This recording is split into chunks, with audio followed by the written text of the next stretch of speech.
Well, let's get to some of your reaction to our big story last night, looking at a new study out of Cornell University with new analysis of Portland's first experience with ranked choice voting, specifically the city council races, where 3 candidates were selected from each district.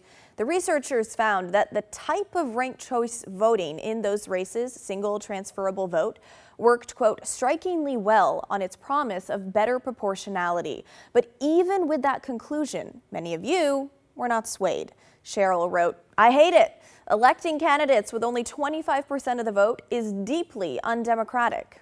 I think ranked choice voting is a bunch of hooey, and you don't really get the true meaning of the candidates that you wanted to win if that candidate has to be stuck on to somebody else's tail. It's a bunch of hooey. A viewer on YouTube wrote, "Kind of hard to say it's working well when it was dumped on everyone. I voted the same way. If a slate or individuals were on the ballot, I'd still vote for individuals." Well, on the flip side, people like Anne wrote, "Love it. I liked voting that way, and it created no problems at the elections office where I am a temp worker."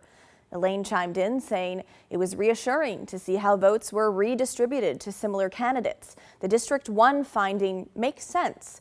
Many residents hadn't bothered to vote previously because they were not represented in most councils anyhow. Frankly, the only reason I voted to change to a large 4-district system was so that folks like District 1 could get representation.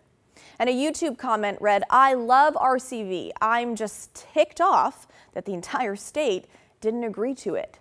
Now, that comment there was referring to Measure 117 from the November election. It would have adopted ranked choice voting statewide, but the measure failed, with nearly 58% of statewide voters saying no thanks. In fact, the yes votes on 117 only prevailed in 3 of Oregon's 36 counties. Voters in Multnomah, Hood River, and Benton counties favored ranked choice voting, but those votes were far from enough to pass it statewide. And a reminder for our Multnomah County residents, in November of next year, you will use ranked choice voting to elect the next county chair, county commissioners, auditor, and the sheriff.